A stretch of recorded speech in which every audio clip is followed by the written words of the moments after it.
For April the 22nd, 2016, we talk about the Dark Souls board game, Damned, and we ask you about your favorite glitches and exploits. Welcome to level 147.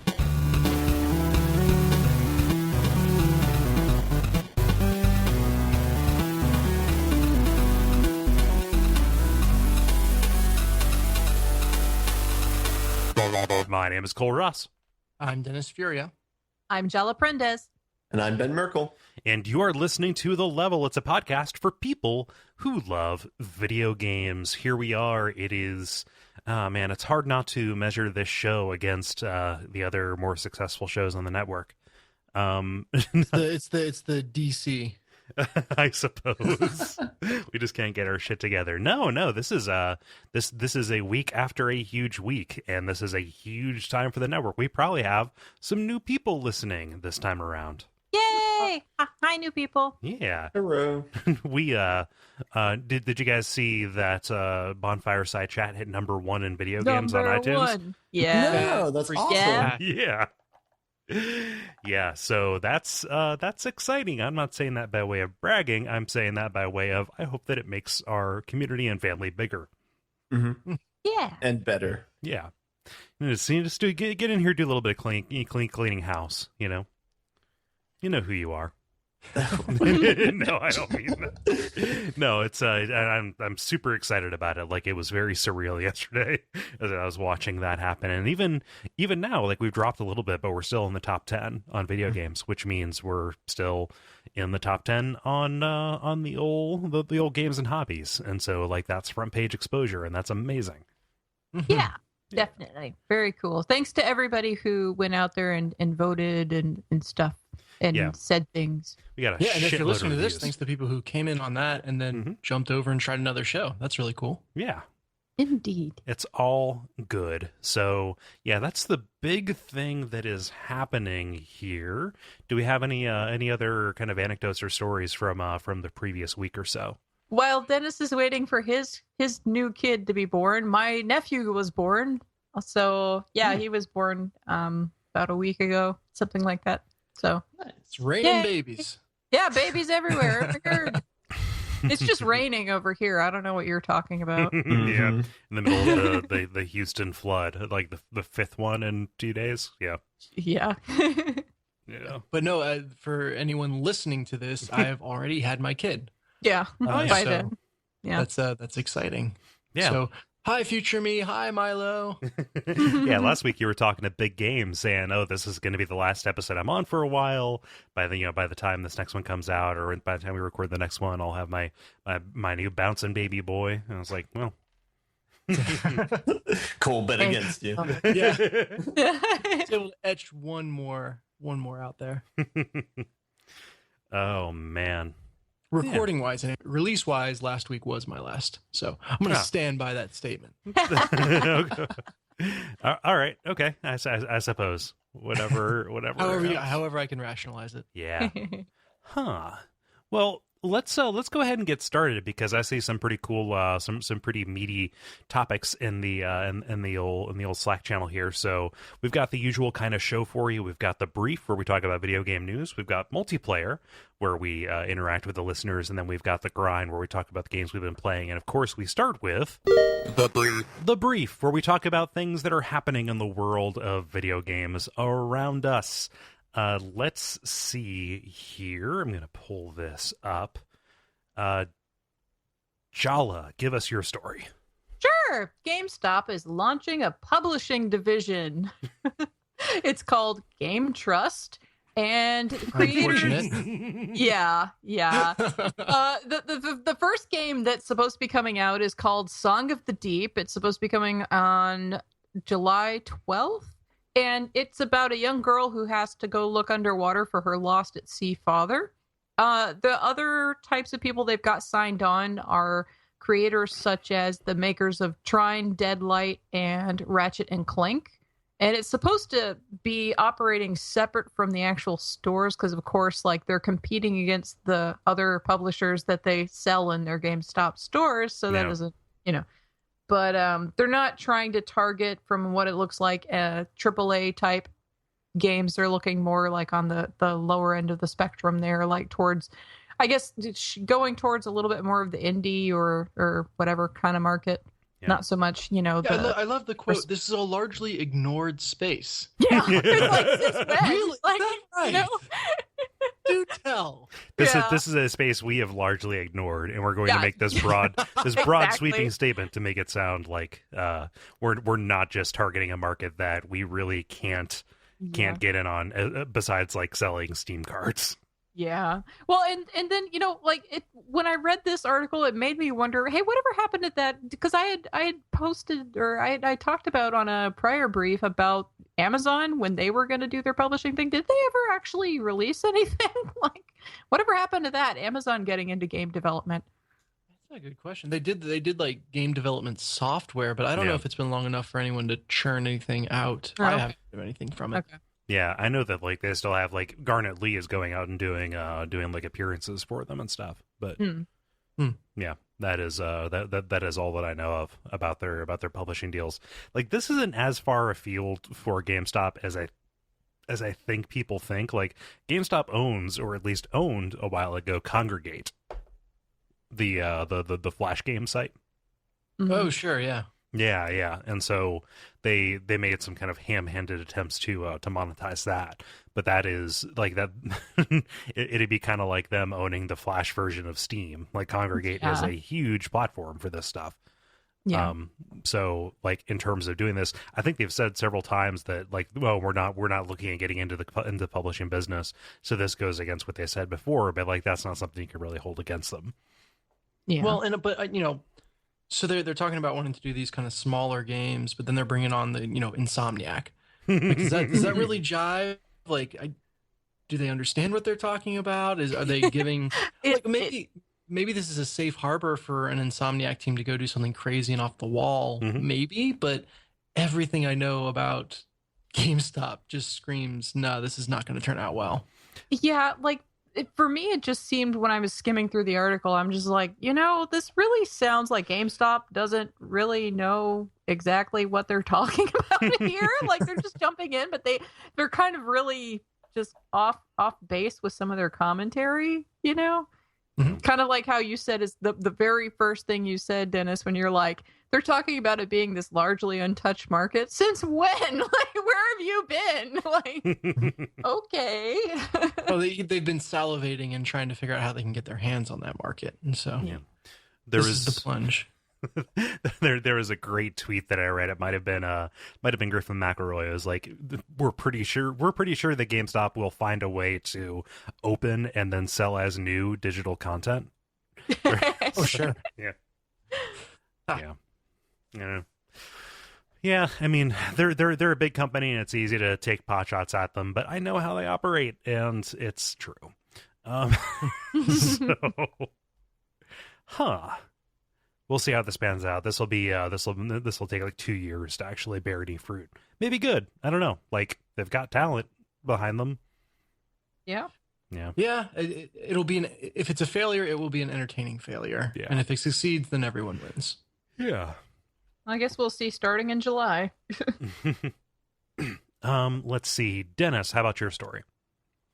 Yeah, so this is about an exploit that has been discovered in The Division that has allowed people to kind of skip major portions of an end game raid and get really, really high level equipment that should take, I don't know about months, but a long time to build into in a relatively short amount of time. And it's kind of been a minefield for how they handle the results of this and what they're promising to do to players who cheat or how they kind of rebalance the game from here. So first off, Ben, you've played The Division, right? I have not. It's David. Is it only David? David. Oh, man. Okay, so of course he misses. So I was going to see how prevalent, if he's seen any of this, where people are feeling like they have to use the exploit because if they don't, then they don't have the gear that everyone else has in the PvP servers, and they just are getting crushed. Which is an interesting thing to me in the first place. That the gear could sway that so heavily in a shooter. It's the MLB defense. It's the steroids argument. Yeah, exactly.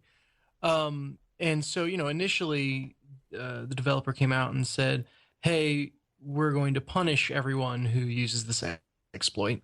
But then the people using it said, "Well, we're not hacking the game. This is all stuff that they're not inserting any code. They're not cracking anything open. Like, it's literally just using flaws in the game's coding. So if you didn't want us to do this, you should have made the game a little bit better." Right. And in this day and age, and we'll get to this with multiplayer, in this day and age, it is much easier to patch out problems. So even if they do fix this, though, what do you do with the ill-gotten equipment? Do you take it away? Do you give it to everyone? Like, do we know what kind of like what is required to take advantage of this exploit? Because the closest analog that I can think of is Destiny, like that magic cave that people could shoot into, right, to farm basically anything that they needed for that version of the game.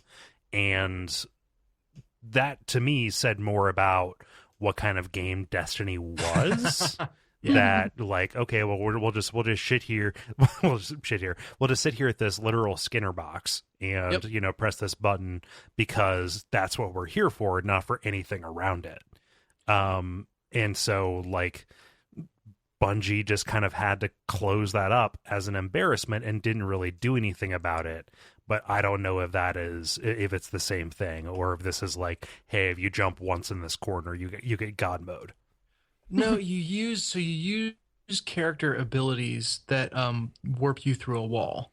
And I don't think that's their intended purpose, but just like if you use them, it's the survivor link and the mobile cover skills, and I don't know what those are. But you can clip through walls and avoid trigger points that would make the dungeon way harder, that that wave of enemies just doesn't spawn. And you wind up, being able to get through in just a couple of minutes a dungeon that's supposed to take hours. Yeah. So that's what people are doing. And it's one of those things where like, I don't know how extensively it was QA tested or anything like that, but it is a legitimate argument to say, well, we're just kind of, speedrunners do this sort of thing all the time, right? Like this is literally, it's turning a dungeon into a speedrun. Yeah. And so there's a healthy community around speedrunning, and like that. So are you going to punish anyone who tries to do any kind of speedrun? Like, where's the line on that? How do you? And again, now even if they patch it out, do they take away everyone's gear, or what do you do? So it feels like they're flailing a little bit, and there's angry players on every side of the issue. So all in all, just a tricky situation for them. Yeah, I mean, it just I know what I would do, but I'm not a professional at this, and apparently neither is Ubisoft. Yeah, this is weird because like Ubisoft has done multiplayer games, obviously, but I don't know of any other like MMO style thing like this where the repercussions of something like this extends outside of just one match. Like you can have people exploiting stuff in like Rainbow Six Pandora, Splinter Cell Pandora tomorrow, and that shows how old my most recent experience in multiplayer is. But like, and that would suck for that minute, but that doesn't like ruin the entire player economy. Right. Whereas now this supposedly really difficult to get piece of gear is just available to everyone who's willing to cheat a little bit. And even then it's not, you're not, like I said, cracking anything open to do this. So it seems like they could fix it if they just moved up the floor of the game so that all like base guns had like those sorts of stats, and then just increase the rare stats to be even higher. Yeah, like inflation, or just nerf anything that could have possibly dropped there. Yeah. Yeah, well, and I think it was a special release, though. This was supposed to be like, hey, here's the really cool endgame thing. So if they nerf it, then I think there's kind of a vacuum for cool endgame content. And it's interesting, even though they've apparently patched, this problem, people are finding similar exploits faster than they can smack them down. So now it's this race of how to kind of quote unquote cheat to get your gear before Ubisoft finds it and shuts it down. Yeah, it's that scene in Vegas Vacation where Chevy Chase is trying to plug all the holes. Yeah, and the damn wall. Exactly. Yeah, trying to plug the internet holes. Yeah, I should have thought about that a little more Yeah. before I said that. Like it's like whack-a-mole. Yeah, there we go. Yeah. So just an interesting story for the dynamic between the publisher and the players on both sides of the issue. Yep. It's gotten a lot more complicated from back in the day where you sent out a disc and that was the game. Let's see. Ben, tell me about the Dark Souls board game. Yeah, this is a follow-up from last week. They released the details of the Dark Souls board game. In a word, it looks hard. So I suppose that matches up with the game. The only part that they showed was a boss battle, and it takes place on what they call a node system. So think of maybe like a triangle lattice and the shape of a church building, maybe from a top-down view. And that dictates where the boss can be and where your players can be. And your main stamina, your main stat is you have stamina, which is also connected to damage that you take. And then you also have a meter for your Esser flask. And then in addition to that, each player has 4 different stats. I'm not 100% sure what all of them do, but some of them are for like health saving rolls and some of them for attack and things like that. And so basically they just showed a short demo of how the boss works. So basically the boss will have 5 different playing cards that are drawn out of a set of 10, and they'll have different move sets on them. And then if their health is decreased by half or more, an additional card is added into that deck that's like one of their special moves. Oh shit, that's great, because that happens all the time in Dark Souls. Yeah, and so I have very limited experience with Dark Souls, but I have seen, I think I watched some of the run through during Duck Spring, and I saw one of the bosses that operated like that too, where once the health dropped between half, they had a new move that was really damaging. So yeah. So far it seems to be pretty accurate to the game, and that and kind of how the fighting mechanic works. So on a given player's turn, they can attack the boss and they can move away from the boss. On the boss's turn, typically their base card will be some sort of movement towards the player and some sort of attack. And so if the player is in their zone of attack, then they'll get hit and they might have to do like some sort of saving roll, or they might just take damage outright.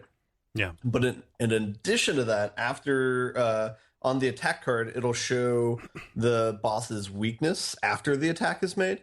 So their left side might be like weak after a certain attack, or their right side might be weak after a certain attack. And does it stay the same for each attack, so you know like this is where I need to be after they do this? Yeah, so it's on a turn for turn basis. So like immediately after they attack, the next person can try and go to a certain side of them and attack them there, and then maybe try and get away to get some space between the boss and them. Yeah. The boss will always target the last person's turn, whoever that is. So it'll always target the most recent person to probably attack them. Yeah. So. You're rolling some wacky ass dice on this too, it looks like. I think it's 0, 1, 2s for the most part. Okay. And the specific video that they show, the boss's health is 30. Yeah. So each die roll will consume your stamina, and then that's tied to the damage that you can take. I don't know if that's 1-to-1 with the game or not. Yeah. So if you have really low stamina, when the boss attacks you, then you're going to take more damage and you're more likely to die. Yeah, that is like shield rules almost. Like in the game, if you have your shield up, the damage is converted into stamina depletion, and then if your stamina bar runs out, that transfers into health, and also you get staggered. Okay. Yeah. Okay. Cool. And then the only thing I haven't seen is the Esser flask. You have like a meter for, so if you're away from the boss, one of your actions is you can take Esser flask. I imagine that just restores health, but I'm not exactly sure how they do that in this version, since the stamina bar and the health bar are on the same track. So they might need to tinker around with that some more. But is it common in board games for dry erase to be deployed on yeah, so I think this is just kind of like an alpha sort of kit. I think in like a final one, you could just have like little cubes as markers to track that sort of thing. Or the glass bead kind of things. Yeah. So yeah, I would say that's just kind of a early testing type game mechanic. So yeah. Anybody who's curious about this but is sensitive to Dark Souls 3 spoilers, the boss that they use in the video to illustrate this, I'm gonna need to watch this with the sound on so I understand. Like, you're doing a really good job of explaining it and making it sound true to the Dark Souls like pacing. And I'm getting really excited about this too. But the boss that they use is one that was featured in previews, but doesn't spring up until late in the game. So if anybody's sensitive to that, pay mind to it. But Okay. Yeah. Yeah, the one thing that I'm interested in is I don't know what's outside of this boss fight, because there has to be a bigger game there, but yeah. I don't know. They claim that there's exploration in the board game, but I don't think they've revealed that aspect of the game yet. So yeah, they make the board looks like a clue board a little bit, like with different rooms and stuff. Yeah. Yeah, and I wonder if that's the kind of thing where like you have different rooms and you assemble it as it goes along, like procedurally. I'm not sure. Huh. Yeah. Yeah. I think it's very interesting to use a shuffled card deck as a very rudimentary like boss AI. Yeah. Yeah. Like that's the kind of automatic GM or whatever is the eternal problem in these kind of games, and that's a very interesting way to solve it. Yeah. Mm-hmm. Well, yeah, I'm curious about this. I mean, it's not really a surprise to anybody that when this comes out, I think it's targeted for spring 2017. We're going to try and do an episode about it. So whoever's around, either of us will probably be invited to come play it. Okay. Yeah, just to see. But yeah, that is that is cool. Thank you for relating that, because I would not have thought to seek that out on my own. Yeah. Yeah. And then my last one here, the last story, is going to be kind of a brief one, but it's one that I'm kind of excited about. Apparently, it's rumored that Rockstar is going to announce Red Dead Redemption 2 at E3 this year. Okay. And I'm jazzed about that. I heard about this a while back, but it just didn't make it onto the show.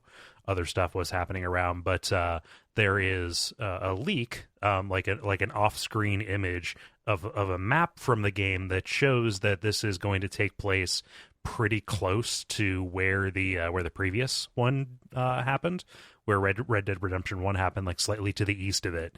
And there are details in the map, such as like where the railroads and stuff are, that indicate that this is probably going to be a prequel as well. Cool. Oh, nice. Yeah. The way I understand the Red Dead Redemption story is that it would kind of have to be. I mean, unless you wanted to just take it to somebody else who wasn't John Marston, Yeah, that's true. But come on now. Would you really want to do that? Man, I want to. Oh gosh, who's the kind of the secondary lead in that? The ranch hand woman. Oh gosh, yeah, I forget. Name like Daisy or something like that. Let's say yes. Yes, she was. she was great. Ben, you're leaving me to die here. Yeah, sorry. I can't remember any of the characters' names. I know there's the Sam Elliott lookalike. I know there's the old kook. Yeah, I don't know. Yeah. But yeah, this is man, E3 is like right around the corner. Like it's going to be at the beginning of June, but this is high in the running for something that I'm really jazzed about, and that would mean that this would be Rockstar's first entry into this console generation. Wouldn't be a Grand Theft Auto game. Yeah. I don't know. What do you think, Ben? I don't know. We'll see. I mean, I went in pretty cold with the first Red Dead Redemption, and it was enjoyable. I mean, it's heavily dependent upon the story, because I feel like with Red Dead Redemption, since not a lot of people played Red Dead Revolver, it was kind of like the first like dive into a world like that, and it was a completely like new environment for a lot of people. So I think they'll have like a bigger hurdle this time, because a lot of people understand that sort of environment, so it won't be as novel this time. So yeah. We shall see. It was Bonnie. Bonnie was what was her name? Bonnie McFarlane. There we go. And so something like Bonnie or Daisy, something old timey like that. Ends with an E. Multiplayer. Now it is time for the multiplayer section, where we put a question to you, the listeners, and you respond. Dennis, what is the question that you ask the nice people? Yeah, so we hinted at it with the Division story, but it's about glitches and exploits, which were, almost finding and using them was a game unto itself in previous generations. So console generations, that is.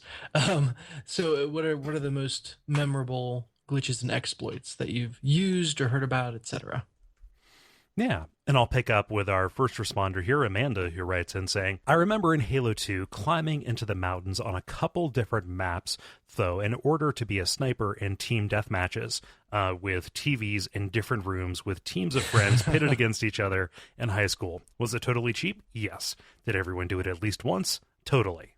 Again, everybody else was doing it. Yeah. That is the defense. Gets you out of all the trouble you need. Yeah. No. See, even if I could get up there, I still can't hit the broadside of a barn as a sniper. So, Well, see, the problem is most of those, if I remember right, at least the way that worked, there were only a couple of spots you could get there to do that, and most people knew where it was. So you only had like one or two shots maybe before they honed in, or before a counter sniper got to you. and could you get down from there easily? I can't remember. Like with the regenerating health, fall damage wasn't really that big of a deal. Gotcha. Yeah. Jala, what does Russell say? Russell says, Knights of the Old Republic 2 has an infinite XP glitch. My light side character refused to use it because it's cheating. During the second playthrough, both I and my character succumbed to the dark side. Even role-playing the metagame. I love it. That's awesome. Ben, what does Ollie say? Ollie says, I'm not a big fan of glitches, like the duplication in Oblivion, or exploits, as it feels like cheating, especially in multiplayer. But exploits that require skill, like rocket jumping in Quake, or long-range shooting in FIFA, impossible to block if done right, are fair game. My favorite was chaining unblockable moves in SmackDown. Here Comes the Pain on PS2. Great if done right, and infuriating if done to you. So it sounds like if the exploit is more difficult to do than the regular move, then it's fair game. Mm-hmm. Yeah, I was just like, chaining unblockable moves sounds like just standard fighting game fare. Yeah. It sounds like he's in the system. Yeah. Which, everyone's had that moment. It's like, well, you started that combo on me, so I'm going to be a spectator the rest of this game. Yeah. Oh. But don't worry, it'll only be about 5 seconds long. Yeah, I was going to say for the 2 seconds you're left alive. You're a little more generous. Unless it's Mortal Kombat, and then it's, go make a drink. Yeah. Exactly. Yeah. What does James say, Dennis? James says, I remember in XCOM Apocalypse shooting down a UFO and collecting what looked like a green spinning top from the wreckage. I think it was an engine. As I mouse dragged it to my inventory, I noticed that another one was still in its place. Cue 10 minutes of dragging infinite engines to XCOM. Turns out they were very expensive, and I could afford to fight the secret alien war many times over. The Greys didn't know what hit them when their invasion force was hit by my fleet of ships more advanced than their own. That's literally the only way to win XCOM. Especially one of the early ones like that. Yeah, God. he's found it. That is great. Awesome. I just like the idea that there's an alien ship out there that, like, how many engines did they say to put in this? 500 backup engines? It's like a typo, but the factories, Kerbalian space program. Yeah. Oh, man. Tim writes in saying, sometimes when playing Halo 2 online, I'd match into a game with people who weren't really playing, just looking for glitches. I asked them why they were doing this, and they said they, quote, wanted to get places nobody had ever been before. I didn't and still don't really see the fun there, but hey, whatever people are into is cool with me, I guess. Yeah, this blows my mind. Like, how... If you want to do that, that's great. I totally get the exploration side. Why would you say I'm going to start a team deathmatch online to try to do this? Maybe it was the only way they could get into a room together, and they didn't have enough people to juice the party. Maybe, yeah. I guess if your partner that you're doing it with is like in another state or something. Yeah. But yeah, I can't imagine a more difficult way to try to hunt for glitches. Do it while being hunted yourself. Hey, right. Well, yeah. Whatever floats your boat, man. Jala, what does Ron say? Ron says, I don't know what combination of mods caused it, but one of my first playthroughs of Morrowind had my head and most NPCs' heads replaced with skulls. I'm sure you'll fit right in, the guard at the census office told me. Finally, a kindred spirit. Because That's the way skeletons laugh, you see. Oh, that's fantastic. Pretty good. See, I like that. That's just good. That's just good, clean fun. Ben, what does Steven say? Steven says, quite recently, I have been having some connectivity issues with Dark Souls 3. So when I finally did get someone to summon in their character wouldn't animate. But enemies would aggro to them, and they would still cause damage, while my squishy mage could sit back and enjoy the show of a statue of a person floating around and killing things by proximity. Don't worry, this was my second playthrough. My first was totally legit. See, that just sounds like a regular Dark Souls enemy. I just like the idea that this game has been turned into someone playing with army men. It's like a little miniatures game. It's a preview of the board game. Yeah. Dennis, what does Sam say?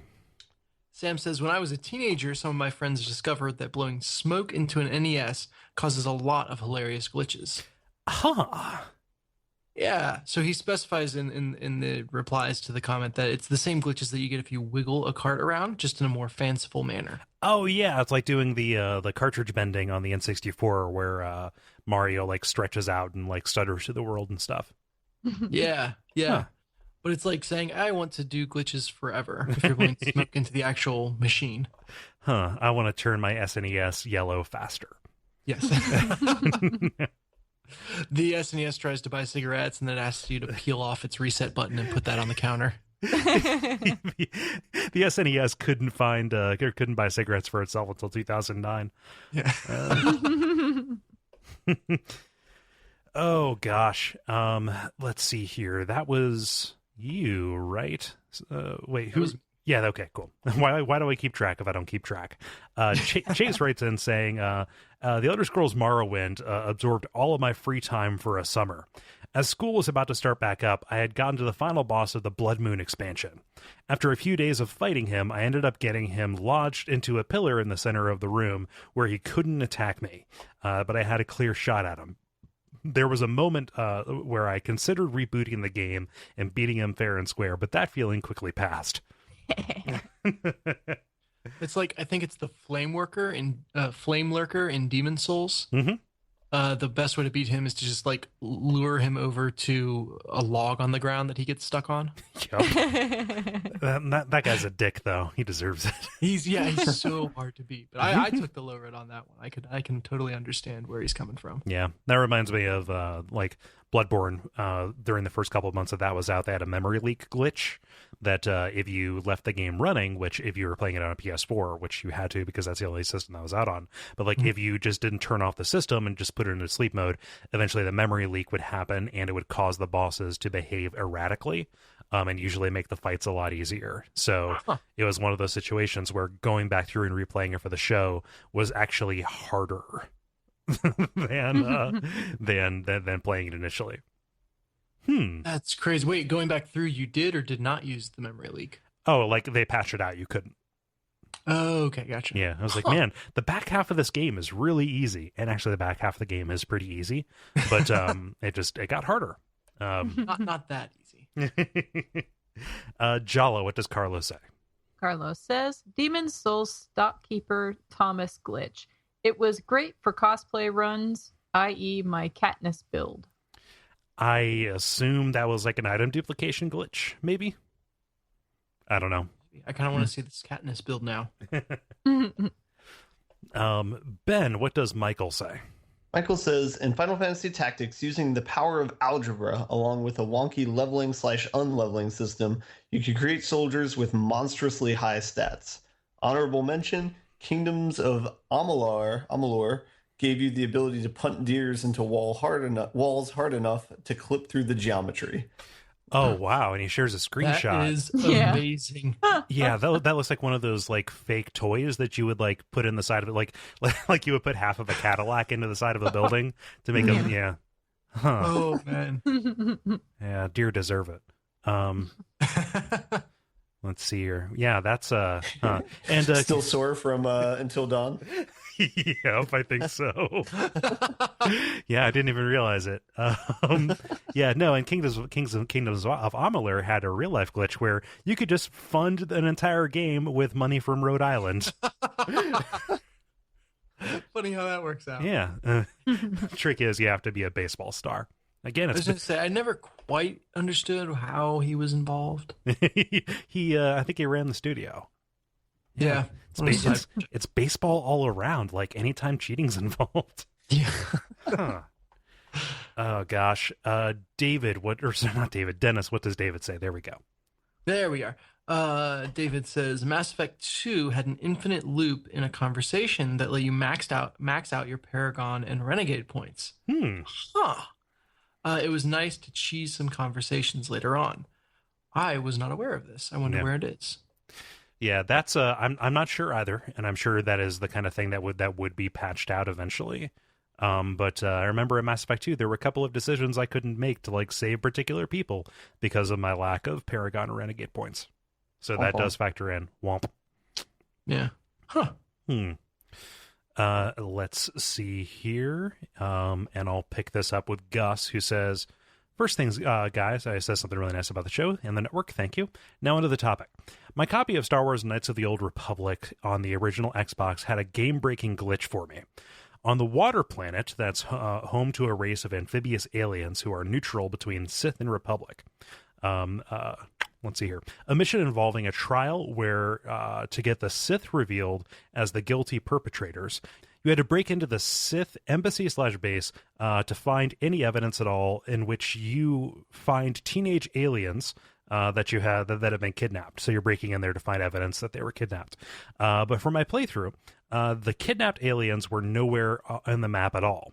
I went through all the rooms to find them, only to find out when looking up on a walkthrough that there was a bug that can prevent them appearing in the base.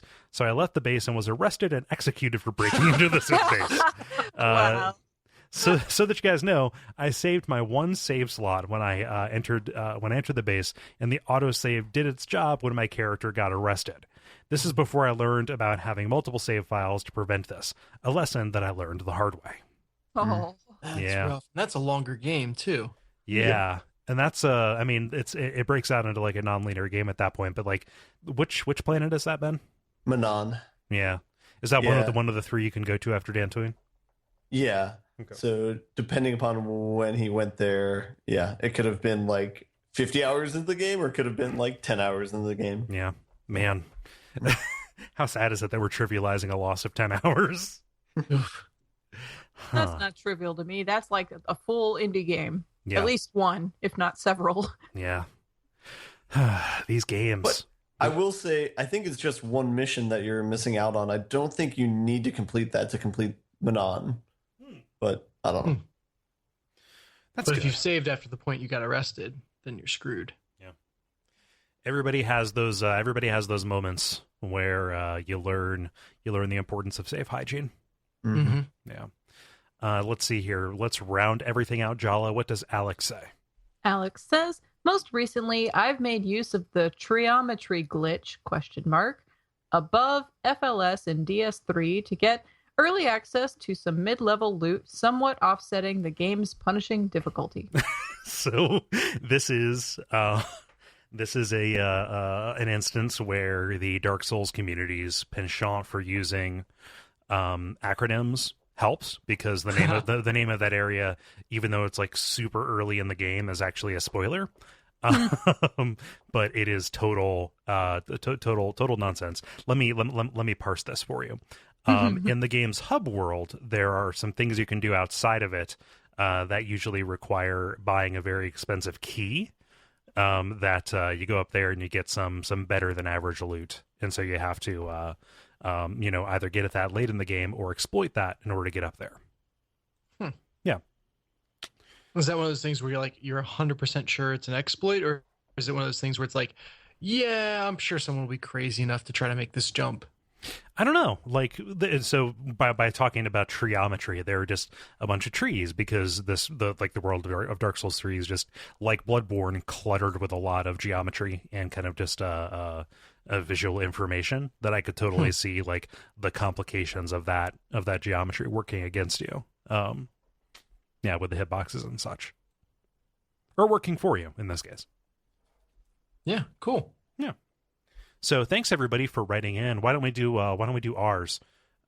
Dennis, as the person who threw this out, I'll throw it to you. Yeah, so for me, it was Battlefield 2 Modern Combat on the PS2.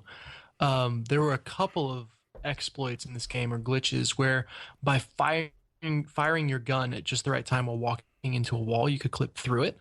And then the way that it was programmed was that the bullets started from your gun barrel, from the end of your gun barrel. But then your hitbox was your actual body. So what you could do from from inside the geometry that you clipped into was poke out your gun barrel and be able to shoot at anyone, and anyone trying to shoot back at you would not be able to hit you because the wall would stop it. Oh, wow. So it wasn't checking for collision on the gun barrel. Right. So yeah, you could kind of poke through and basically had an invincible wall to shoot through. One way wall. So they had programmed wall hacks into the PS2 version of that game. Yeah, basically. Yeah, that's some horse shit. Jesus. So it kind of, in the maps were all kind of like capture the flag-esque. But it created all these secondary objectives because it was so widespread, because that was before they would really patch stuff out, that there was kind of like the main objective, that there was always a big skirmish around, and then there was always a big skirmish around whatever this point was, people trying to get in or defend from people getting in or kill people from it. And it just made for a really weird and sometimes hair pulling out frustrating experiences. But yeah. I did it along with everyone else. Wait a minute. So that was the console version of Battlefield 2, which is the modern one. Is that the one where, as like the single player or the multiplayer, where, in order to emulate squad combat, you actually, if you had line of sight to an ally, you could switch minds with them? Yeah. Hot swapping. Yeah. Yep. That was the one that introduced that concept. And that worked really well in single player. And then they just didn't use it at all in multiplayer. That makes sense. Because everyone was controlled. There was also some crazy stuff around if you could get the little mini helicopter spinning at the right way, it was impossible for a homing missile to hit it. So you'd get these people that would get master like flying these little mini choppers in like constantly spinning in a circle, so that they would kind of like swing around and fire at you, and swing around and fire at you, and swing around and fire at you, while just kind of spinning like the hands around a clock. And no one could hit them, and they were just trying to take these little pot shots at you as they went around on their merry-go-round of a helicopter. Just really, really weird fights. Thankfully, there was only a couple of the maps that had those copters, and then a couple of the maps that had those wall exploits. So, it was not totally rampant through every game. Yeah. But any map that did have the chopper or the wall exploits, that was all anyone did. Ah, man. Again, it gets codified. Yep. And people would yell at you probably for not doing it if they had voice chat. Like, come on. Yeah. You're not playing the game. Click, click, click, click, click, click, click, click, click. Yep. Angry. Jala, how about you? I don't actually have like an exploit story, but I have a definite glitch story. Okay. So once upon a time when I was playing my original Lunar CD on Sega CD, I got to the end boss, and at the end boss, you have to fight multiple forms and you can't save and all that stuff. Well, there was this one fight where in that sequence of multiple fights at the end of this game, the music would just stop. And then like I went through and I was like, huh, that's weird. But then I just kept playing it and I killed him, and then the screen froze and it wouldn't do anything. And so I was like, what the hell? So I turned it off. I turned it back on. I got back to the same point that it did the same thing again. And I'm like, okay, seriously. Because then, of course, it just would stop at the end of the battle every single time. Whenever the music stopped, it would just do this. So I was going nuts trying to finish this game. And I ended up having to open up my Sega CD and take the game disc out and put it back in, and then like close it up again while on that screen. Oh, so like, it would seek back to the beginning of that track? No, like the music never did turn back on, but the game wouldn't continue unless I pulled the disc out after the music stopped in that one fight. And it was the weirdest thing. And I don't know if it was my unit or my specific disc or what. So I have no idea to this day if that was just a special glitch just from my particular setup, or if that was like, everybody, like an epidemic type thing with everybody who had the Sega CD version of that game. So that was frustrating as hell. That worked. Like how did that fix it? That's what I was trying to figure out. I was just like, how in the hell did that actually fix the problem? That doesn't make any sense. And then the rest of the game plays like normal. And I went through and I beat that game multiple times. And every single time I got to that point, I had to do the same thing. I don't even know. So that was really a frustrating experience. So that was my most acute memory of any kind of glitch ever. So, yeah. The end. I like the idea that the coding on this is just so horrendously tangled that somehow the flag for finishing the fight got tied to the music changing. I know. And it's just like, okay, by then the music should have just cycled through again or something. But, and I don't understand the logic of you open up the thing, you take the disc out, put it back in, close it back up, and then it works fine. I don't know. Yeah. That's distressing, though, just to think, oh, I'm not going to see the end of this again after I've sunk so many hours into it. Right? This is a JRPG, damn it. Do you know how long it took to get here? This is like version 4 of this boss. I'm done. Ben, how about you? Yeah, I couldn't really think of one. The closest I could get was in Halo 2, there's the noob combo, which was kind of like a glitch where if you shot someone with a plasma pistol and then shot them in the head with a BR, it'd kill them, and you could do that really quickly. It seems like that might be more of an exploit maybe than a glitch, but yeah. I remember there was something like, it was like BYB or something like that, where you could essentially attack. You could double hit, and that would usually be enough to take most people out. But yeah, the noob combo especially. Yeah, that was very, very heavily frowned upon in our circles. Yeah. Mine is pretty old, actually. I remember, like, this is me being like super young and playing Final Fantasy II, 4 in the United States.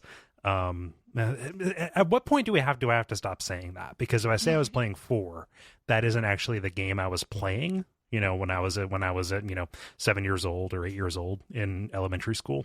But like, you kind of have to, I don't know, the naming convention's kind of weird. There will never not be someone who's confused by it, so you're always going to have to specify. And there's never not going to be somebody who, like, if I just said I was playing 2, they're going to be like, oh, did you import it? And it's like, right. So I was playing Final Fantasy 2/4 and having a lot of trouble because it's a very hard game, even in its American dumbed down form for a little kid like me, like I was at the time. And I remember going on to like GeoCities sites and finding out about like an exploit where you could duplicate items, and it was the first time I'd ever basically thought of the notion of how to do that. And so because I was playing this game on rentals, it's like, well, I'm going to do this so I can get over this stuff and see more of this story, see more of this game. So picture me 8 years old, doing this crazy swapping in order to get as many of, the elixirs and stuff as I need to get around this. And it actually ended up working out in my favor, because later on, when I decided to play it without the glitch, when I actually owned the game, doing that actually taught me about using weapons as items. And this is something that is not apparent when you're playing the game, but you can use your weapons to cast spells. And, if it's like, depending on what kind of like rod it is or what kind of sword it is, most of them have some secondary effect that never wears out. So it's like another thing you can equip. So using that exploit taught me this whole mechanic to the game that otherwise would have just been completely foreign to me. Cool. It's just exploits teaching exploits all the way down. I don't know if that's that last one's an exploit. I think it's just a system that was poorly communicated. Ah, okay. Yeah. Fair enough. I want to throw it back. There's one I thought of, and the first time I played Morrowind, I read like a FAQ on like how to level up all your stats within like the first 15 minutes of the game, and that was pretty fun to do for a while. Yeah. I did that with when we did it for WAF. When I was getting ready to finish the game, I was like, well, I'm going to do this. I'm going to get my stats up to absurd levels, and then I jumped from the very south tip to the very north tip.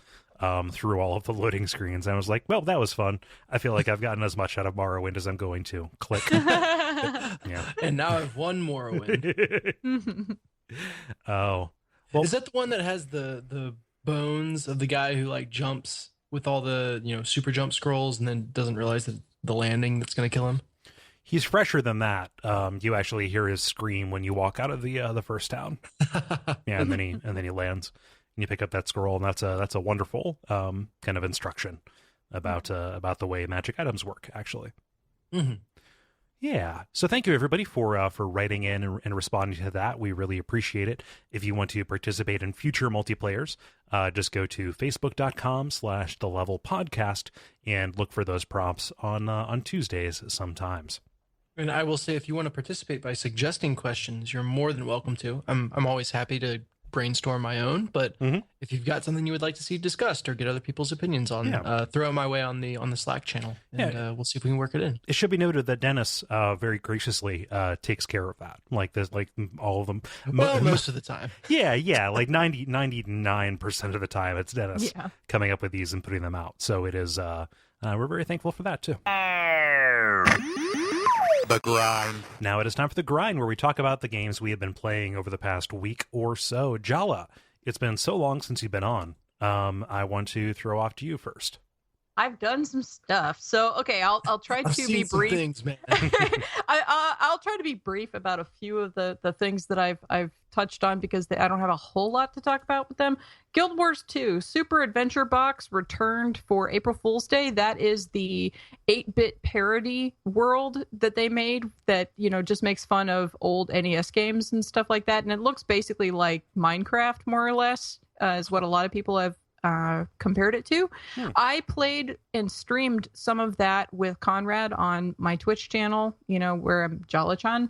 I also have that up on my YouTube as well. So that's a thing that exists. It's archived. So that's something that you can go look at if you missed that.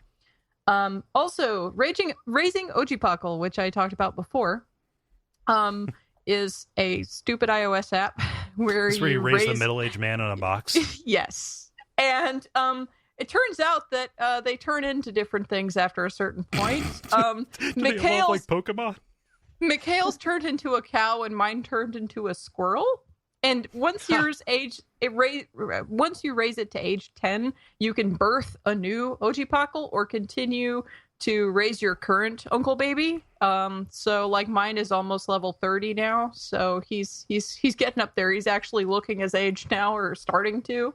So anyway, the game also comments on what time of day you play. So if you play in the middle of the night, it's like, hey, you work really late or something like that. I also found out that there is another app that's related to this that's just called Finding Ojipockle, which is a very simplified version of the game that all it is hide and seek with the Ojipockles in your apartment, and that's all it is. And then you find new ones as you gain levels. Is it an ARG? Is it altered reality? No, but just if you're looking through the camera and it just puts a little Ojipockle in a corner, you have to chase it around the room. People send actual people dressed as them to play with you. Right. Well, oh my God, I went to YouTube and I found that they have a Ojipockle song, because it's apparently also on 3DS, and the song is super catchy and gets stuck in your head so quickly. So anyway, I found many Ojipockles, and I played that for a while. I got bored of it after a while, of course, as I do, but that was a thing that happened in the world. So that's one thing. All right, so I also finished streaming Bioshock, the original. So I did that. Yay. I was very sad that when I was playing, I found that you couldn't smoke yourself to death. Because it takes your life away when you smoke, and I had a sliver of life left, and I'm like, oh, there's a pack of cigarettes. Let me see. Can I kill myself? No, it won't let me kill myself. Damn it. Yeah. We call that getting deported to flavor country. Right. Well, anyway, yeah, my overall summation of this is that there are some good ideas for the story, but the execution leaves a lot to be desired, at least in my experiences. I mean, if you want me to be invested in your story, don't drop me in knowing nothing and being skeptical, and then wait until the bulk of the game is over before you drop the good stuff, and then have it keep going after that into some bug net shit. What? It was whatever. I mean, it has a lot of atmosphere. It plays solidly. I play a story that's better written in this world, but this one was not the one that I was looking for. So, if that's the case, I'm curious if Bioshock 2 would be a better fit. Yeah, for you. and see, I didn't want to jump right into that and just be like Bioshocked the hell out. So I decided that what I was going to do was just leave up a vote and let listeners tell me what they want to watch me play before I play Bioshock 2, just to give myself a break. And they decided The Witcher, which is a very long game, and I don't really like how the combat is. Like, I started it and I streamed like the prologue, and I have been super busy since, so I have not gotten back to it. Yeah. But like I don't like the combat. What the hell with that combat? Like, it's basically like an Infinity Engine game, but like trying to be a QuickTime event. What? Like, it's weird. This is really weird. The first Witcher? Yes, Okay. the first Witcher. Wow. And I'm like, oh, this is weird. I don't know about this. So I don't know, but I haven't really seen enough of it to really give it a chance yet. So apparently John Fitch is a very big fan of the Witcher lore and has read all the books. So he was in there when I was playing the prologue, and he was just giving me all this backstory that I didn't know what the hell he was talking about. So I'm like, okay, you just need to like be in here every time I do this, and you need to tell me things, because I don't know what the hell's going on and why I give a damn about this guy, and why is his hair white but then his chest hair is black. That's stupid.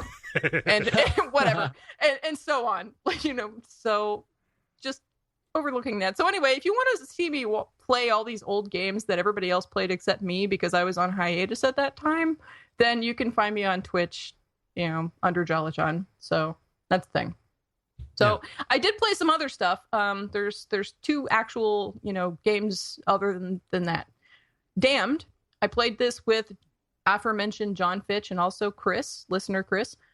It's a room escape with a monster out to kill you, and it's co-op where there's up to 5 people and one of you is the monster. So there's different monsters that you can choose to be. There's a lurker, a phantom, a little girl named Mary, and then a fallen, which looks like an angel statue with one wing. And it has different types of play for each one of the monsters.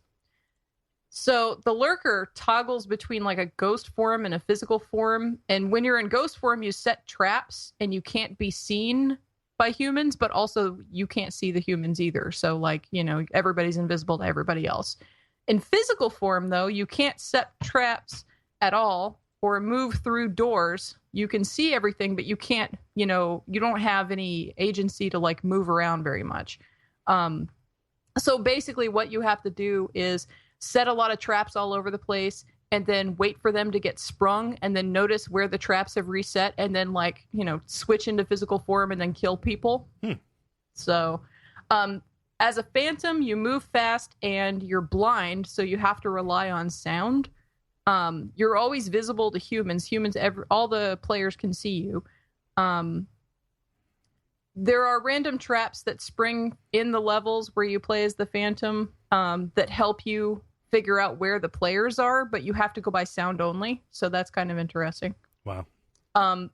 The little girl Mary teleports randomly from room to room after a certain amount of time, and you don't have control over that. She just automatically teleports, and she's really, really slow until she sees a human, at which point like her rage meter goes up until she like goes into fury mode, and then she like, you know, runs at them screaming like a banshee and like rips them into pieces. What's it like to play as her?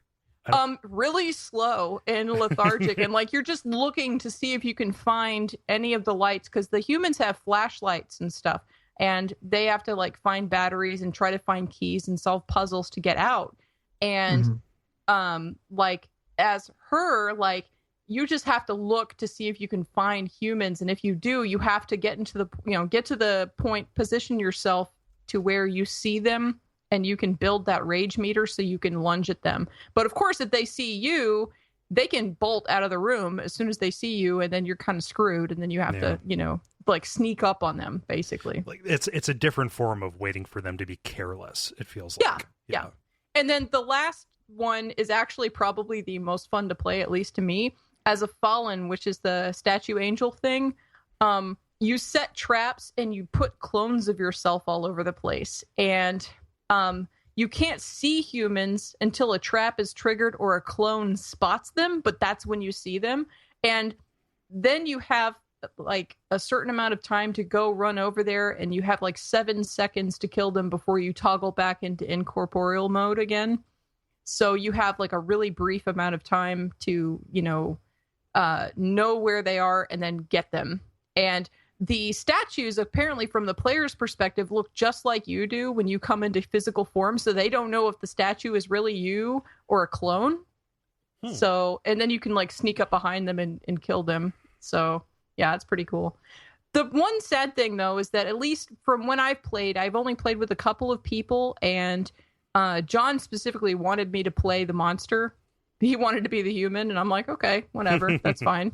You be my prey. But that's funny, because I'd be fighting to play as the monster. Right? Yeah. It's fun. Well, anyway, humans seem to have a distinct lack of agency, but that's probably because there was only like 1 or 2 of them playing at any given time. Like, if I had a full party where we had 4 humans, they probably could have survived long enough to get out before I could find them.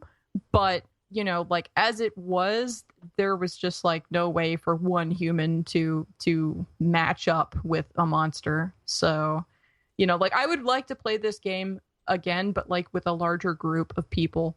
Yeah. And it's just really, at that point, it becomes scheduling and everybody having a copy of the game. But like, it went on sale pretty recently, and it wasn't all that expensive. So like, if this sounds interesting to listeners, hit me up, let me know, and wait for it to go on sale. Put it on your wish list and get it on sale, and let's totally play this room escape thing with monsters and stuff. The more the merrier. So, like an explicitly horror themed Evolve is what that sounds like. Yep. So do you know which monster you're facing each time you play, or is it random? You can I think you can randomize which monster it is, or you can pick what the monster is. And okay. I think I also believe that you can either specify a person to be the monster, or you can randomize that where you don't know going in if you're going to be the monster or not. So when you start the game, if you're a monster if you don't have a flashlight, then I guess. Basically, like, your screen looks very different if you're a monster versus a human. So, Yeah.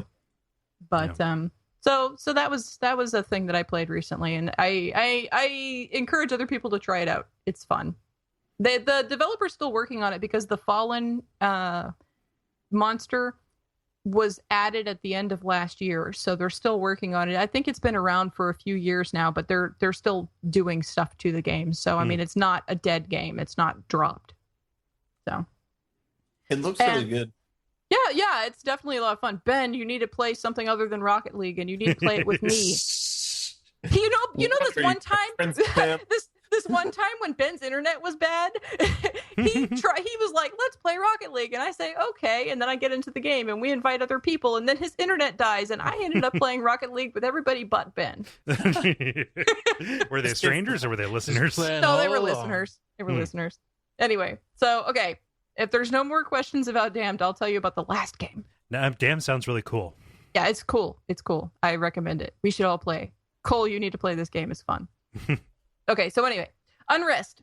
Unrest is a game about diplomacy and intrigue set in India. And it's basically, the whole setup is it's ancient India, and there is tension between humans and Nags. There's famine. The king and queen are assassinated, and there's unrest because there are Nags from that empire that have fled the Nag empire and have come to the human city and are living in the slums. And there's race. Should I know what a Nag is? Yeah, you're going to need to define or at least spell your terms.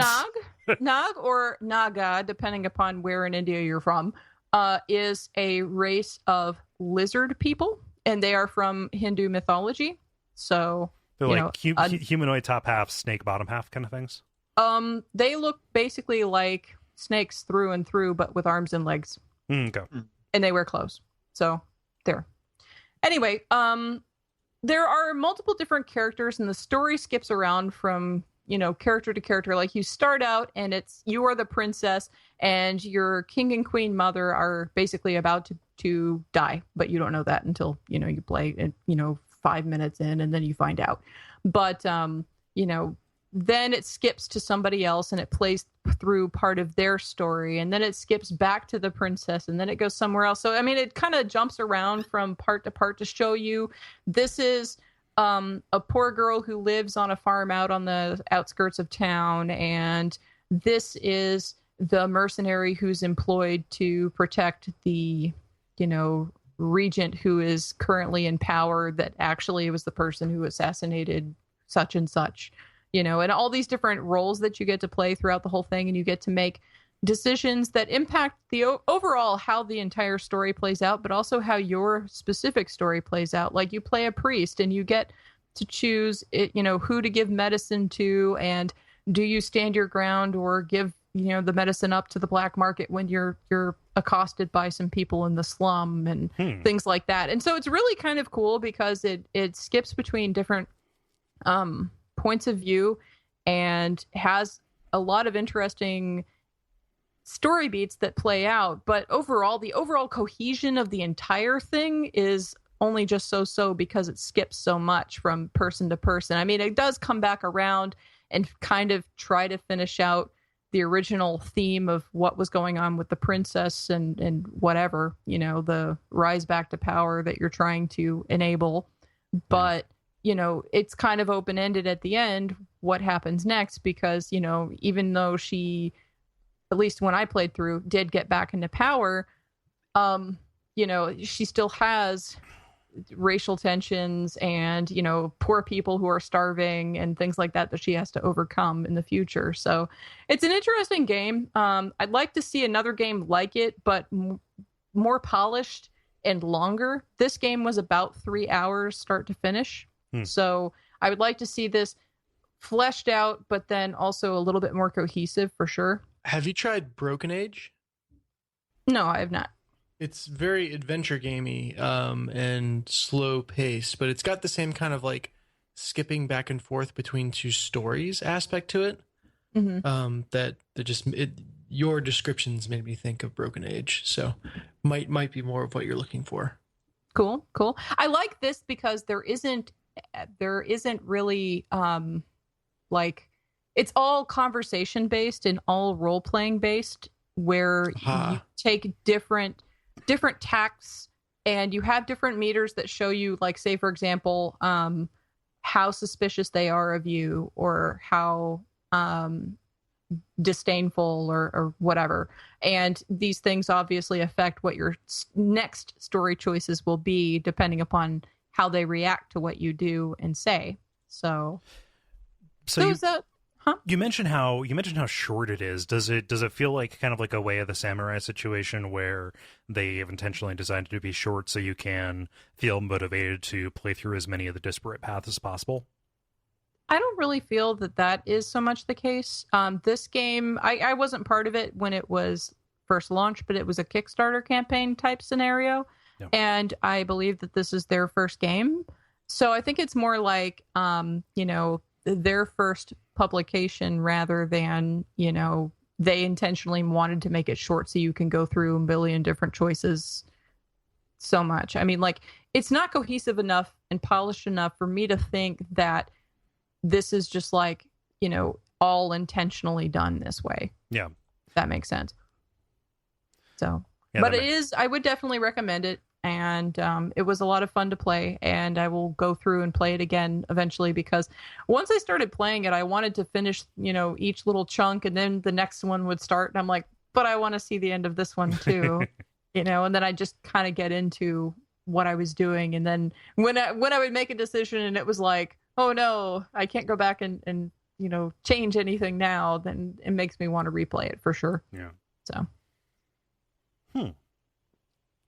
Yeah, it looks, so for anybody who's listening to this who hasn't gone to like a Steam page, it looks like a more like a hand-drawn Ultima Online. Like, it is a really far out man, kind of bird's eye view, like isometric top down, and you're like mousing your character around. Mm-hmm. Yeah. Huh. I'm curious about what else this company has done. Yeah, I don't know, but I am interested. Like I said, I mean, if they made another one, especially if it kind of continued in this vein where it's in an atypical setting, that's awesome. So, I would definitely look into another game that they were to publish, especially if it was in along the same vein, because this is more role-playing focused than a lot of things that I've come across. And then too, the choices that you have are at least varied enough where it doesn't make it feel like it has a canned response. Kind of like in a lot of visual novels, you kind of feel like you have a canned response, like you only have two choices. Okay, well, I don't like either of those choices, but I guess I'll pick this one because that's the one they seem to be leaning me towards. This one doesn't feel like that at all. And sometimes when I thought I was picking the thing that would do the job, no, I was wrong. So no, like the characters and all the NPCs and stuff all have very distinct personalities and react very differently to things. So it's really cool. So their other game, the studio is Pyrodactyl, actually came out like a couple weeks ago. Okay. Earlier in April here.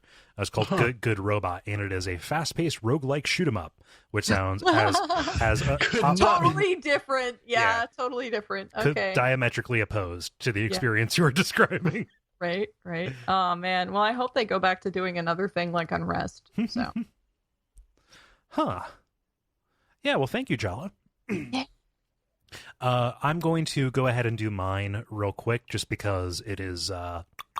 This is going to be really short. It's nothing really new. I beat Dark Souls 3, and I'm not going to give really any more details than I did last week because I know people are sensitive to spoilers.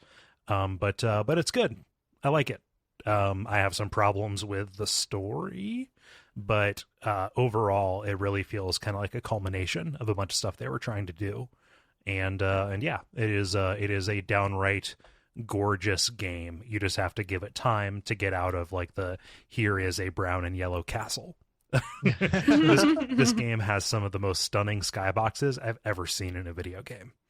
So that was a big change for even Dark Souls 2, was that compared to the first Dark Souls, it was not afraid to be colorful and bright. So you think Dark Souls 3 improves on that even?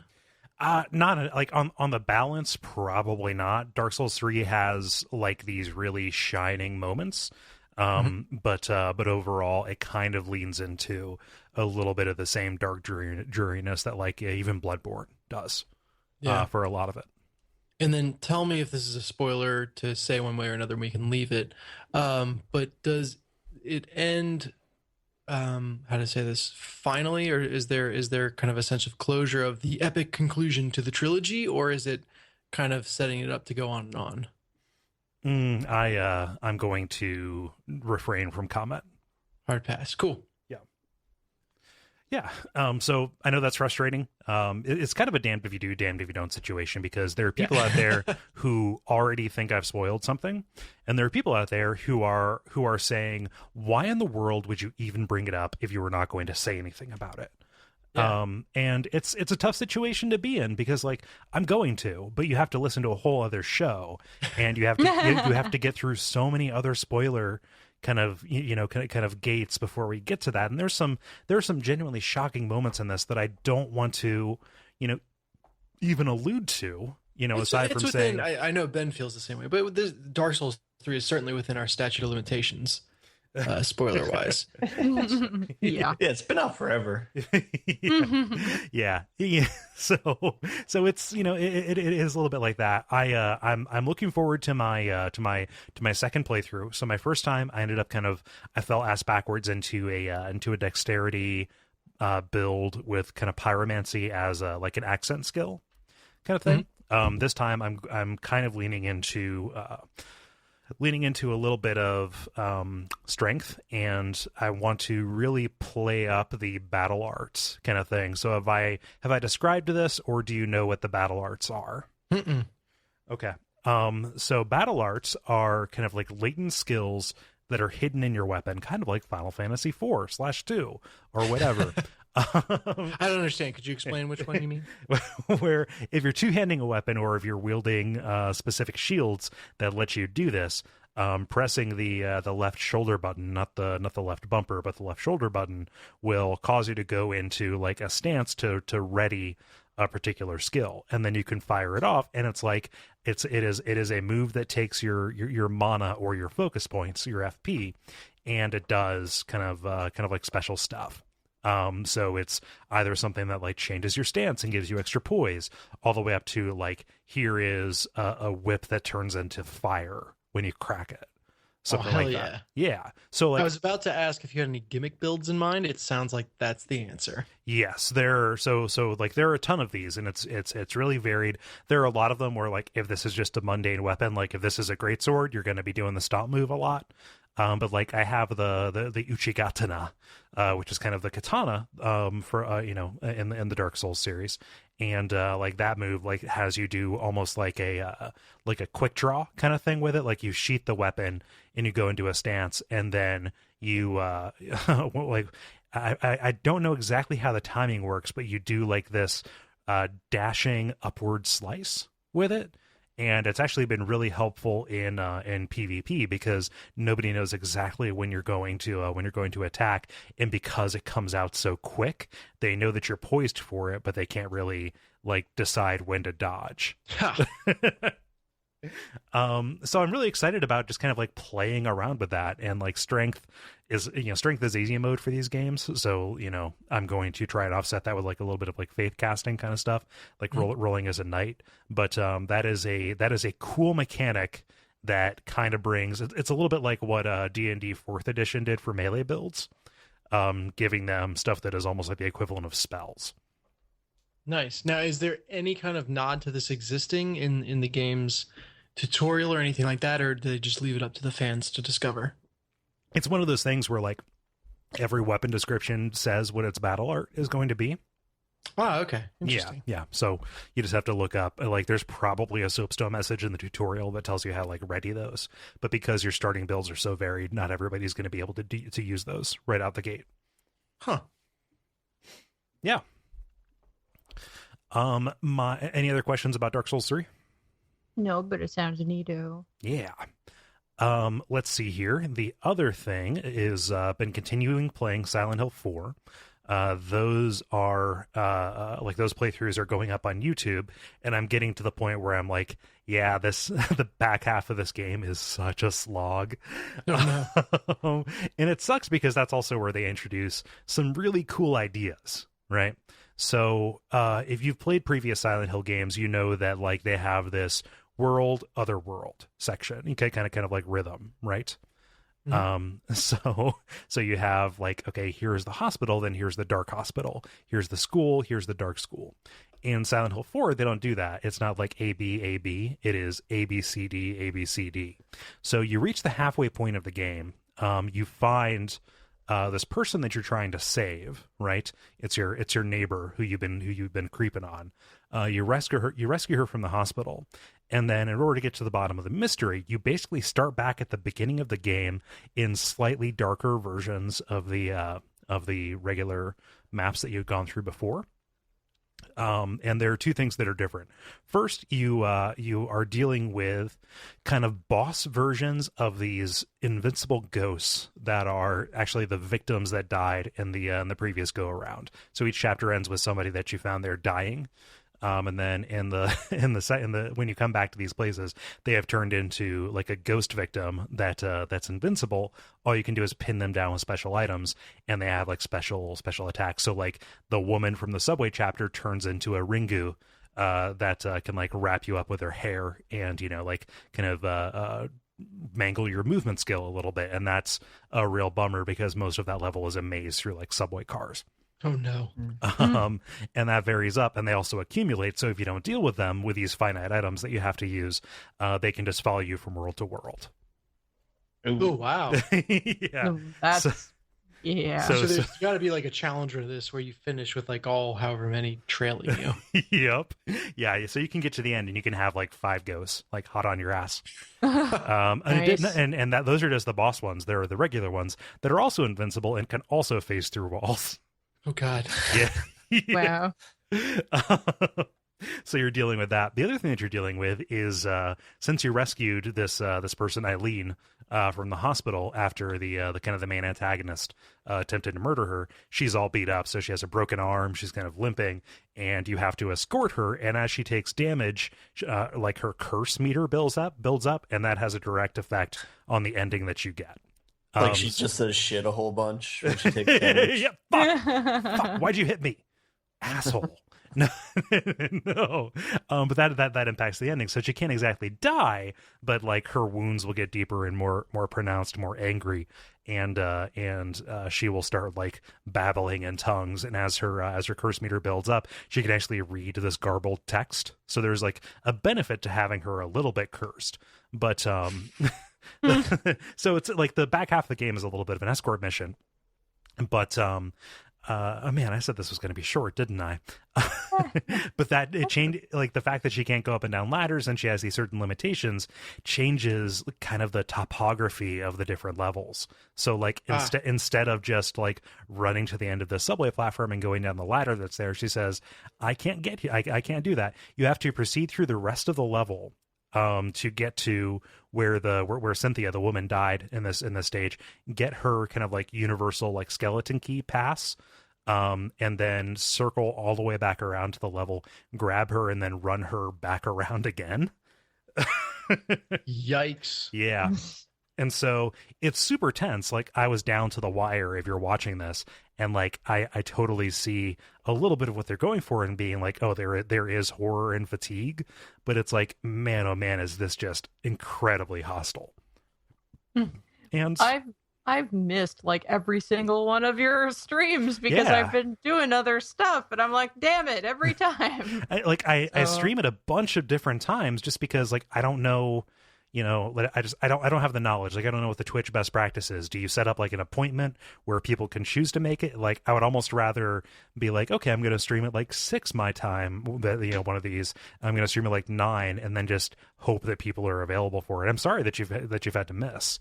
No, if you want to be popular, go ahead.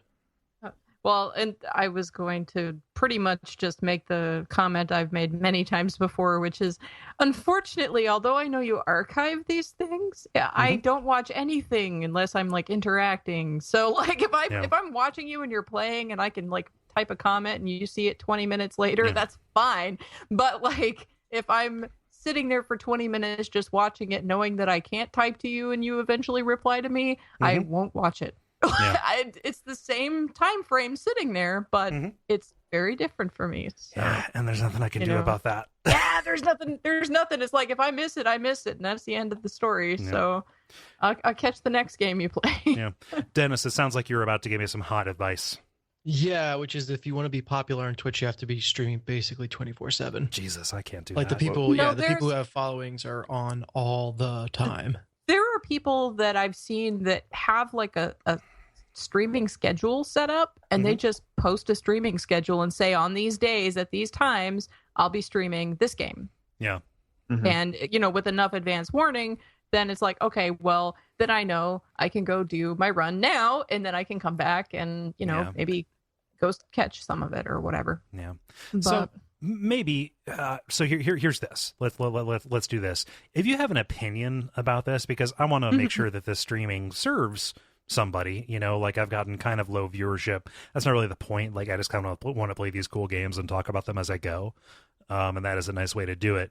But like if there's a better way that I can serve you by like making this, either a little bit more deliberate or something like that, I worry, my concern about putting it at like a scheduled time is that it will start feeling like a job as opposed to something that is like, hey, I have 2 hours to kill. So yeah. And also I like to keep my hard commitments down, because any time can fill with a recording commitment, so it's just hard to manage that. But like, let me know if like even just like one session a week that was at a regular time would be good, I suppose. Well, and then too, I mean, even if it was like, okay, I'm more likely to stream on these days, then that's at least some kind of a head up, like for me, I'm not going to stream until it's probably Friday, Saturday, or Sunday. Most likely I could stream another time, but most of the time, if I'm streaming, it's going to be one of those days. Yeah. That's me. But, like that's, open-ended. It's not an obligation to stream on those days. Just. Yeah. But for me, it's like, oh, I have this miraculous 2 hours. Yeah. Well, that's me. Who wants to go next? I can jump go. in. Oh, Ooh. I was Ben, like, go this is ahead. gonna be an easy one. Ben never volunteers, and then he does it. I feel like I have to Uh, first for that reason. Mine's just I've had a really light week. Just Rocket League, Stardew Valley, and I picked up Risk Legacy for on Steam. It just came out, or no, sorry, Twilight Struggle, not Risk Legacy. Oh shit! Yeah. Mixing up my board games. I only played it once. It was fine. I still think the website's better, but I'll still play it a couple more times to see if I like the Steam version of it. Can you? Oh wow! So I didn't even know this is moving so fast, Ben. I'm sorry. I didn't know that they had ported it to PC in any particular way. What's the difference between the website version and Steam version? Yeah, so there's a website version right now. It's the website's called Chantry Games, and despite having a generic name like that, the only game that they have is Twilight Struggle. But it's like a lobby setup where you can post a game, and then other people can accept it, or choose to be in it, and then you can accept it. You can set all the configurations for the game, so there's optional cards you can play with. There's points advantages that you can set at the beginning. Like either US will get a points advantage or USSR will get a point advantage. Mm-hmm. So all those things are in both versions of the game. The only difference is the computer version is kind of like a play-by-mail sort of thing, where it's like you make a move and it'll prompt the other person. But, it's like asynchronous. Yeah, so the other person can make a move whenever they want to, on their own time. So ideally, you'd be playing at the same time and just have a little bit of wait time between moves. But if you have to think about a move, or if somebody has to leave or something, you can do that and come back to it. Yeah, it's. I just did a search. That sounds like that sounds like an iOS ass game. I was wondering if it's a port. Like, that is not on iOS. Like, how do you know if somebody made a move? Do you just have to check every time? Yeah. If you go to every user has a home screen or whatever, and so it'll say what games are waiting on them or what games aren't. The Steam version has a move timer, so you can set okay, let's play an hour game. So each side will have 30 minutes. So when it's your turn, it's like chess, where your timer is going down, and then when it's your opponent's turn, their timer goes down. So you can win by either winning out the game, or you can win on account of time. So yeah. Huh. Yeah. I'm intrigued by these board games translated to computer. Yeah. I mean, there's a lot of art and there's a lot of pretty animations, I guess, but I'm not sure if functionally it's better than the website.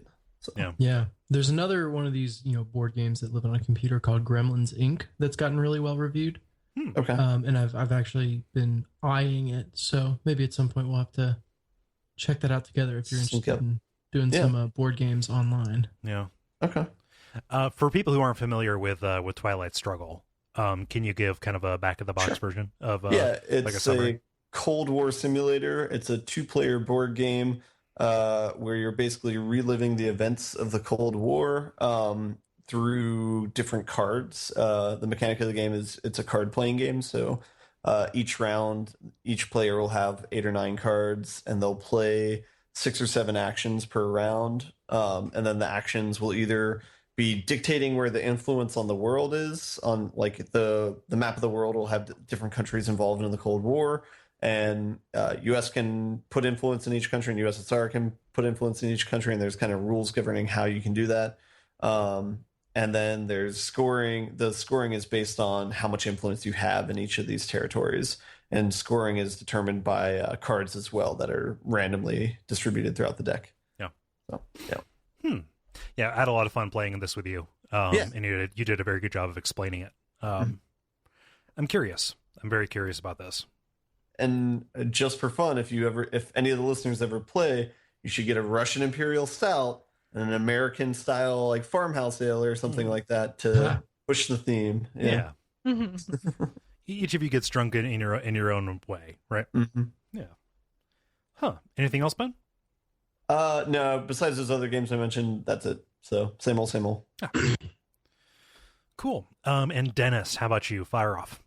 Yeah, first off, if you're in Steam, the application, how the hell do you copy out a link for the page to send it to someone? Because I want to send this to Ben, and I have no idea how to do it.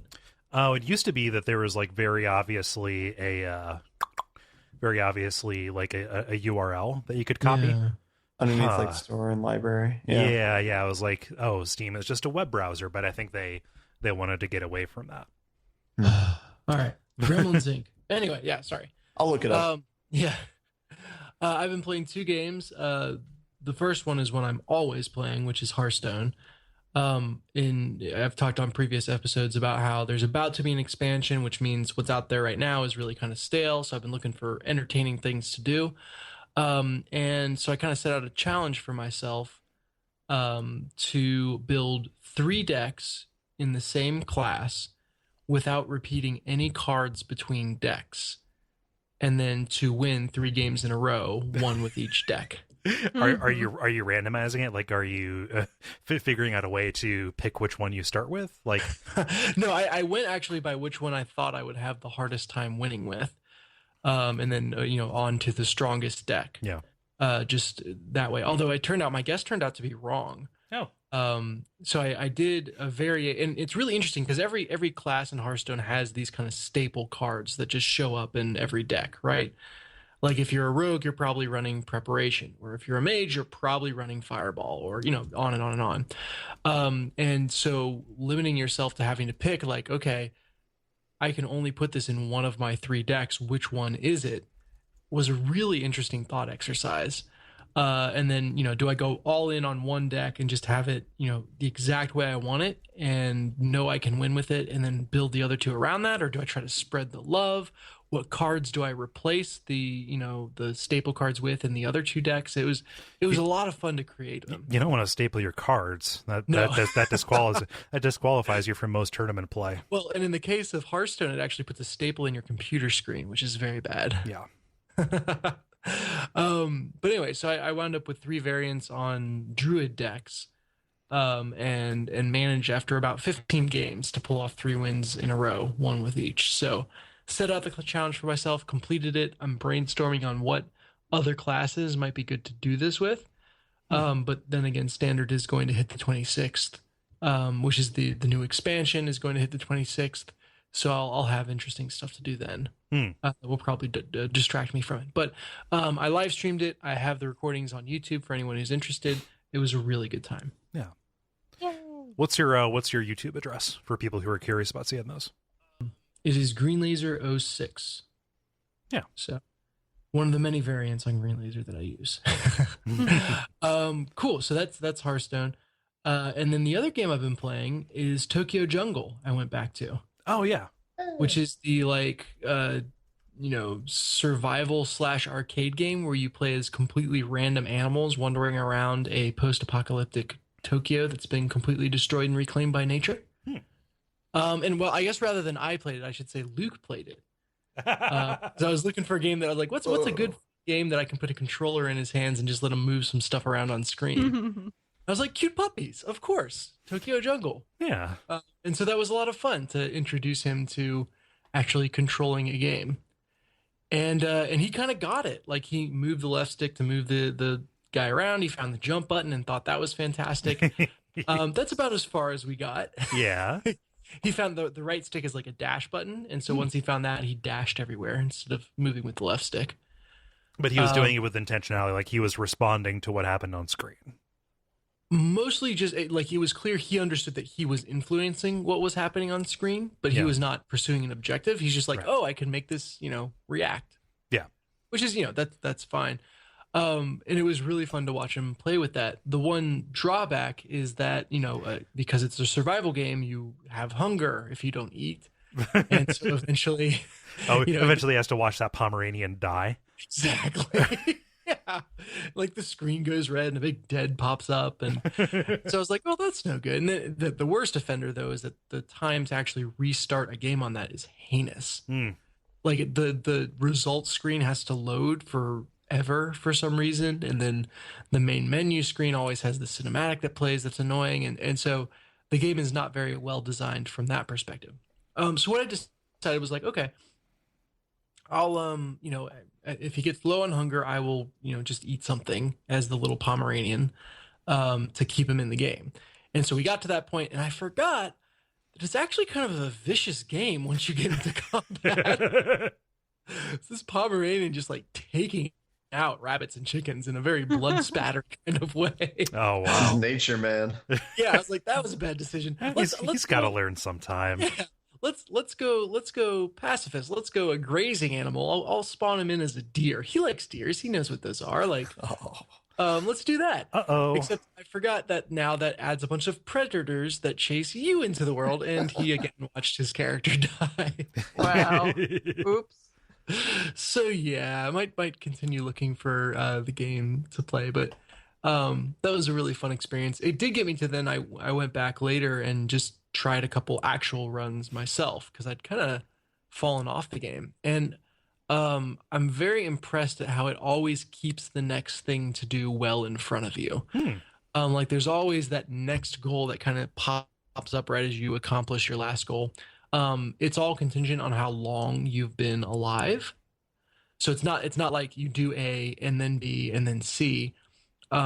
It's these objectives kind of pop up after certain amounts of time, which allows you to have a constant stream of stuff to do without feeling like the game is kind of linear. You can still explore, you can still go wherever you want, you can ignore the quest objectives, but there will always be something for you to do kind of coming up next. And the meat of the game is different areas will go toxic at different times, and you kind of have to stay away from those areas or get out or get through them very quickly. And then, more areas go toxic the longer you're alive. Because apparently when all humans disappear, that makes things worse for the environment, not better. I'm not sure how that works. I mean, all the shit that we left around, like, I imagine if humans weren't around to, like, tend the reactors, things would get bad pretty quick. You're welcome, nature. Yeah, you're welcome, nature. It does make plants have purple bubbles pop up over them, so that was kind of cool. That's our contribution to nature. But I have a feeling that there's a pattern to how the areas go toxic, and then I've definitely seen areas get less toxic, but I'm not sure yet what influences that one way or another. So I feel like the ability to really master the game hinges on you being able to figure out what exactly the weather, like the macro weather patterns are, which for a game about animal survival, that feels pretty in place. So well done there. Adaptability. Yeah. Exactly. I just haven't quite cracked that piece of it yet. Yeah. But yeah, fun times with Tokyo Jungle. Hopefully I did not traumatize Luke too bad. He's terrified of deer, as he should be. Yeah.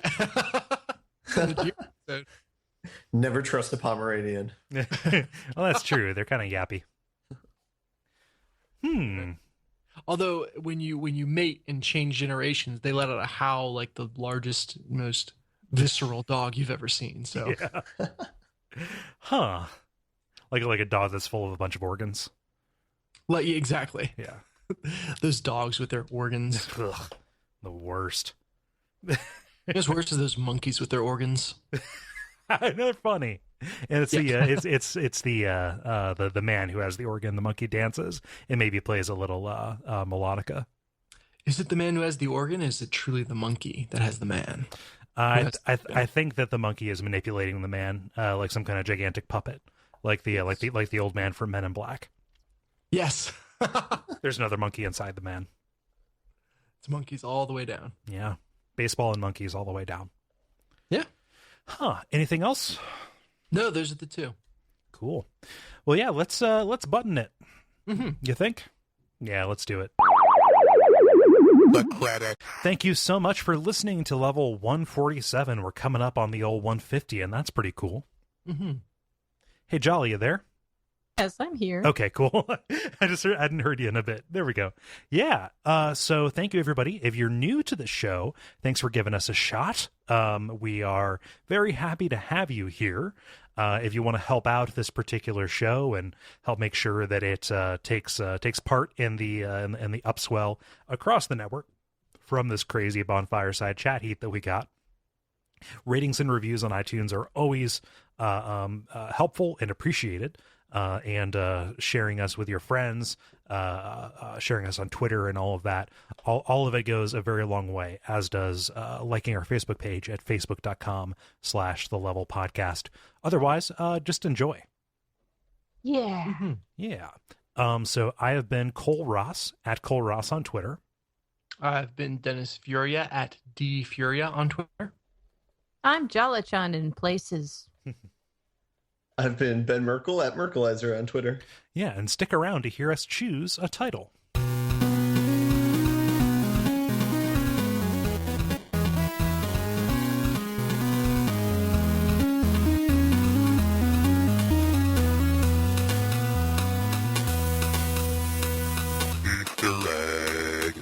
Okay, who has ones that they want to throw in? None. I have 2. Okay. Deported to Flavor Country All right. and Baseball and Monkeys all the way down. Okay. Jolly, you had none. And Dennis, how about you? I had Baseball and Monkeys all the way down as well, but I like Deported to Flavor Country. Yeah, I agree with that. Okay, here are the ones that I have just for posterity. Kerbalian Space Project, Baseball All Around, and this one is in parentheses, Skeleton Laugh. It's a very well executed skeleton laugh, by the way. I know, It that was was. awesome. Thank you. Thank you. You say it was quite piquant? Is that what you said, Dennis? No, Okay. I felt compelled to comment. Okay. All right. I also had Deported to Flavor Country. I had Your Welcome Nature and Baseball and Monkeys all the way down. I like Deported to Flavor Country as well. Yeah. Yeah. Boom, easy winner. Cool.